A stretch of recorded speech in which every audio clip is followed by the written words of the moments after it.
I turned my childhood hobby into a $1 million business at the age of 20 years old, and I think that right there just told you my age.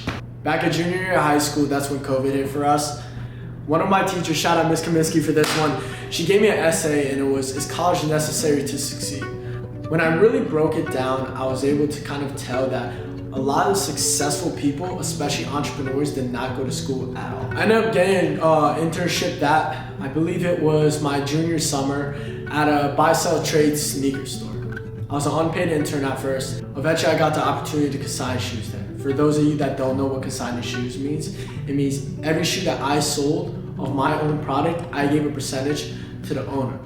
I started doing that full time. During that time, we were able to go online in school. I used to tell the teachers I had family stuff going on at home. I never showed up to class online. I was working. I remember there was a point in time where I had everything I wanted. I had money, I had a girl, I had a new car, I had friends, I was partying, I was doing all this stuff, but I truly was not happy with myself. I went to vacation to Miami with my friend Max, and I realized I didn't want to go back home. I had to ask myself why I didn't want to go back home. It's because I wasn't happy with my job. When I flew back home, I think I honestly worked like 2 days and I came back and I quit. I quit my job. My boys were standing in the alleyway ready to pack up my shoes in here in the trunk of my Honda Civic, and they waited out there for 40 minutes. I had to give them a free like V-Lone shirt and a free Supreme shirt so they would shut up. But from that day, we just started grinding. That same day I went to Lowe's, got a grass rug, went to my parents' basement and started taking pictures of shoes. And that's when I started Soulless Buyers full time. Damn, I started Soulless Buyers full time. Yeah, when I quit, I had no plan B whatsoever. I never worked a real job in my life. I almost failed out of high school, and I had no clientele whatsoever. When I first quit my job, my friend Max that helped push me to quit my job, he played football at University of Maryland at the time. He spread the word about me and my business and me and my ambitions, and he told everyone about it. All of a sudden, a ton of UMD football players started buying shoes off me, and that's kind of where my whole clientele really started. So shout out to y'all boys. If y'all are watching this, I love y'all. Thank you guys for everything. Wouldn't be here without y'all. But I ended up going to do a lot.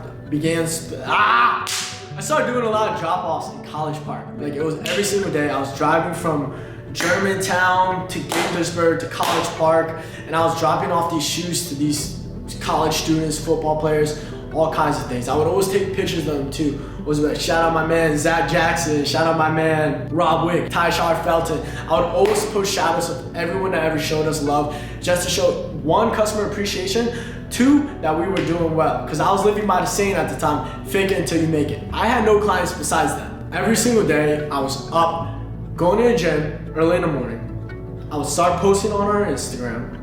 I say ours because it's ours now, but I started posting on the Instagram, and I would hope someone slid up and bought some shoes. And I did that for a long time until I believe the summer of 2022. I was in a bad place mentally. My business was not doing good. I was not doing good, and I decided I needed a change. I ended up doing 75 hard, and that whole challenge changed my goal. That challenge changed my entire life. It changed my mindset, it changed my business, it changed my health. I committed to making sure that I worked out 2 times a day, but on top of that I went hard in my business. So every single day, I was posting an Instagram reel. I was active on my social media. I was trying to build network.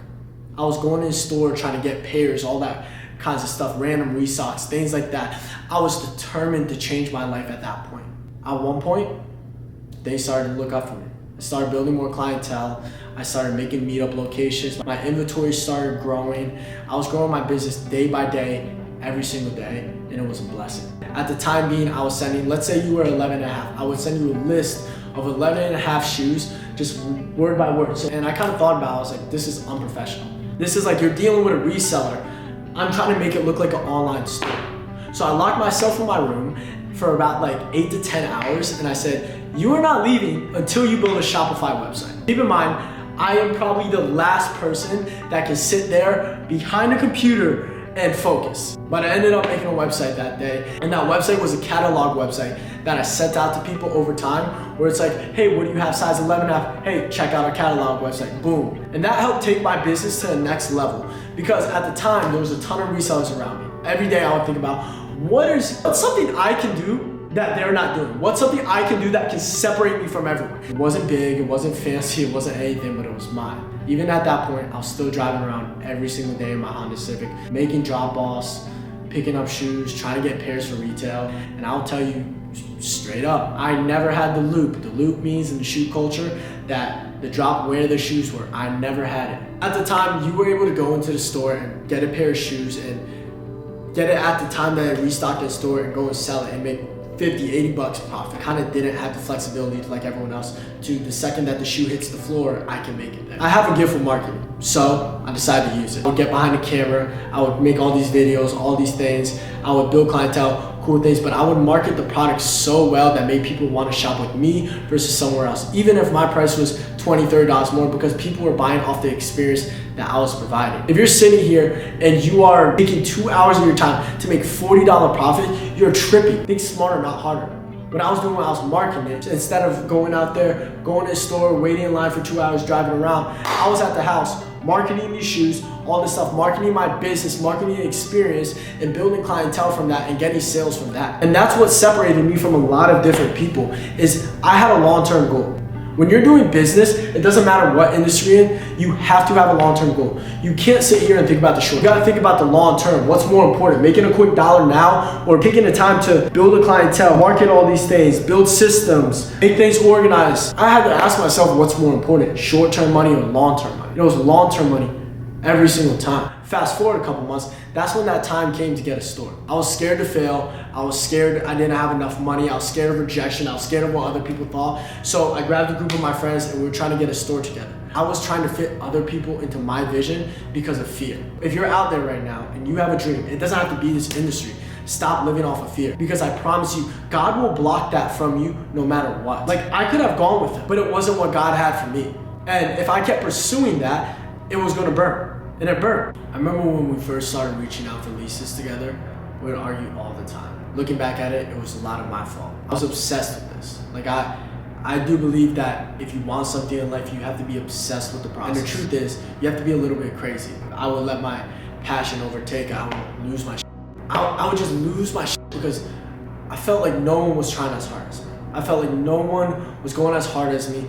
And that's not saying that they weren't, but that's just how I felt. That's just how I am. I'm competitive. We went lease after lease and it was like we would get an argument and we'd take a break from it. And then when it finally got to the point we got the opportunity to get a space, everyone backed out of it. No one wanted to do it. And then we kind of realized that we shouldn't work together. I felt like I was back at square one. I went back to square one and I realized, okay, now I don't have 3 other partners. Where am I going to get this money? I had to save like crazy. I'm talking about, I was packing PB&Js in my cars when I was going to do all those drop-offs, driving around all day. I had PB&Js in my car. I had Nutri-Grain bars. I was spending as little money as possible. I was trying to maximize my profits. I was doing all these things just so I could have enough money. And every month, I'll put away $5,000, $2,000, $7,000. All this money I'll put away every single month just to save for this store. If you have enough money for your dream, you're not dreaming big enough. I remember the first day I met my agent actually, and it was kind of an introduction meeting. I told her what I wanted, what I was aiming for, how I wanted to get it, and ever since then it was kind of like we went to so many different locations afterwards. Location after location after location. I got rejected from every single. Finances weren't right, credit wasn't right, I never had a retail space before, I didn't want to do a co-signer either, so it was kind of like one of those things a lot of people weren't willing to rent to a 20-year-old, especially a 20-year-old with no kind of background of having a previous storefront. That's just what it was. And then every other place I looked at was outside of my budget. And keep in mind, throughout this whole time, I still had to make sure the Soul Inspires online was running. I had to still make money. I still had to like make something work because I still had to save for everything. So this is June. I'm getting rejected from like, at this point, like 23 different places. I remember going to this one place. I walked into a leasing office. I go in there and I remember the lady told me, do you have any other existing locations? I said no. She said, not to burst your bubble, but we'll never lease to you. Just left there and I said that. And I remember all my friends with stores were calling me and they're all telling me, yo, why don't you come work for me? I remember dropping down on my knees and literally crying and praying to God, like, Lord, please let this next lease work, please. And I told myself, literally, I said, if this next spot does not work, I'm done. I'm done. I'm gonna stop and I'm gonna go work for my boy and call it a day, and I'll be a store manager there and I'll help him scale his business, all this stuff. I'm done. Because once you're hitting like 20, 23 plus different rejections, it's like, bro, like, what am I going to do? What's next? And the biggest lease I went for was the one I'm in right now. My agent got a call back, we had a meeting with here, and they loved me. But then the hard part comes in. You're dealing on a corporate level now. Where's your profit losses? Where's your bank statements? Where's your 5-year plan? Where's your business plan? Where's your proposal? Where's all this stuff? I didn't have any of that stuff. Again, keep in mind, I did not go to college at all. And again, I barely passed high school. I told myself, we're not going to sleep until we build this plan. So I was doing that for a couple weeks actually. I was staying up late at night and I was building out 5-year plan, the profit losses, the business plan. I was literally building out, I don't even remember how much stuff they asked for. All I remember is I had to compose a ton of stuff for a big corporate company that I honestly I never expected to sit in the same room as, like, I didn't expect it. Every day the ball kept rolling and rolling and rolling and rolling, and every day I was surprised. I was like, your credit passed, your finance background check passed. They loved the profit losses I made. They loved the business plan I made. They loved everything I made. To be honest with you, throughout all that time, I was answering like emails from the corporate side of stuff from 9 to 5 because that's their business time, and that was my main focus. But again, I had to make money. So when 5 p.m. hit, when they stopped answering these emails, when they stopped answering these calls, back at it. Back to the pickups, back to the drop-offs, back to ways to make some kind of money to keep afloat, because at the time I was living alone too. So I had to make rent. So I was doing all this stuff and the ball kept rolling. Every day was a surprise to me. And one thing I'll say is literally it's kind of just be in the moment and stay ready for that opportunity. Now I'm having to read these like 50, 70 page like contracts. And I'm sitting here and I'm like, yo, what the hell am I reading? I remember sitting there with my attorney in a room and like, I'm just like, yo, what the hell does this mean? And he had to redline that whole thing, like break it down to me like I was a kindergartner, it almost felt like. I remember the day that all of this was done. Sat in my apartment, my boy Connor was right there. He had my old camera and I was like, yo, record this. Records a video, sign the lease, boom, seal. During that time period though, I will say this, I put my life savings down. And I definitely did lose a lot of friends because it's like, they're sitting here like, you don't come out with us, you don't hang out with us, you don't make time for us, you don't do this, you don't do that. I was trying to make my dreams come true. I had my life savings down, literally. Everything I ever worked for, everything I ever owned, I had down on something. So it's like, if you're trying to get after a certain goal, you're going to lose friends. You're going to lose friends, people aren't going to understand you. Like I said before, people are going to look at you like you're crazy. You're going to have this idea about you. And this is another thing, I don't think people realize what it feels like to put it all down. Everything you ever worked for, every single dollar you have, to put it all down and know you might lose it tomorrow. And that feeling of like, that fear is when it's like you have to just block out everything. You have to block out everything and just be tunnel vision the whole time and understand like, yo, like, I don't care. Like, I'm going to make this work. Like, but this shit feels like shit, dude. I swear, like that feeling, it sucks. Like to sit here and have people call you and tell you, yo, you don't make time to hang out with us. You don't make time for this. You don't make time for that. Bro, I don't have time. I'm chasing my dreams. Like I have family I want to take care of. I have a wife I want to take care of. I have kids I want to take care of. I have friends I want to take care of. I have dreams I want to accomplish. I have a purpose on my life. It's like, you don't understand what it feels like to be in my position right now. So why the fuck am I going to listen to what you got to say about me? When I signed that lease, that was probably one of the craziest times of my life. I had 30 days to get ready. And we didn't have the keys to our space within those 30 days. So it's just one of those things. It was like, bro, we were buying materials for a space we were never in. Like, I never toured the building I'm in right now. I never toured any of this. We were buying flooring, painting, working on sign work, doing all this stuff. So the second I got the keys, we were able to open the door because a lot of people didn't know I couldn't delay to open. Like, I had to open the doors, like within the first 10 days. Because I had no more money. I needed money coming in. I needed something coming into a pocket because everything I put down is into the renovations to the whole building. Everything I put down is into this sign. Everything I put down is into this, that, and the third. Everything I put down is on the line right now, and I don't have a lot of time to mess around with. So those 30 days, we're getting all those materials, we're getting all those things ready, and I didn't really tell anyone.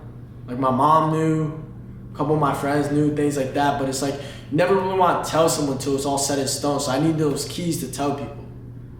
And it was kind of just a consistent battle every single day trying to get $1. We aimed to build out this space in 10 days. So we got the keys. First day I get the keys, they're telling me we need to wrap, we have to block off the windows to everything. I went to Michael's and I did the most ghetto vinyl wrap I have ever seen in my life. But I tried my hardest and they said, hey, it's the effort that counts. One thing you can never say about me is I ain't try. I'll give my all into something. And it might suck, this video might suck, but I'll put my all into every single time. We come in here, we're starting to build the cases, things like that. But you'll see this black wall right here. When I got the keys, we said we were opening on October 14th. So we had to open up on October 14th.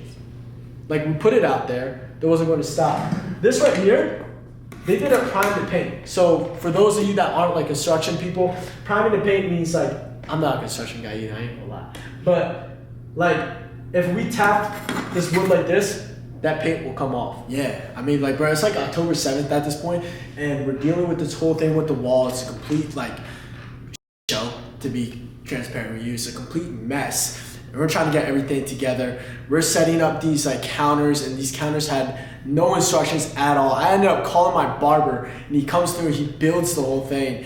But this right here is like probably like the most annoying thing ever, but in the same breath, it kind of describes everything in a nutshell. It is October 13th. We're on a night right before grand opening, and we have no tags on anything. We have no shoes up, we have nothing organized. Our printer's broken, so we gotta run to Staples, we get a new printer, cool. We start printing on the labels. Bro, we stay here until 4 a.m. Shout out Vlad, shout out Ali, but we stay here and get ready until 4 a.m. to open these doors at 10 a.m. the next morning. I swear to you, I think everyone in this building probably slept an hour or 2 hours, and yeah, we ended up opening these doors. When we first opened, we had consignment. I probably had 250 pairs to my name when we opened these doors. We have another 100 pairs which were consignment. Shout out Ali and Pedro.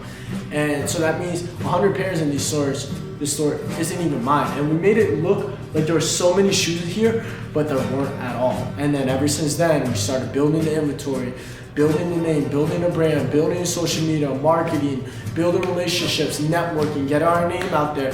And every single day, we just went back to how it all started. We trusted the process. We trusted the plan. We trusted ourselves. We trusted the grind. We put in the work. We put in the hours. And within a year, we were able to scale this to $1 million business. And now I understand that this doesn't define me. All these things, they don't define me. I'm not a reseller anymore. I'm a businessman and I'm an entrepreneur. And to anyone out there that's chasing their dream, don't let what you do define you. Life is all about evolution. So if you're not growing in the process of all these things, there's a problem. You shouldn't stay the same. You shouldn't have the same like goals. You know what I mean? You should not stay the same. Things will change. But now I can sit here and say, my name is Brandon Chain, and I'm a die-hard entrepreneur.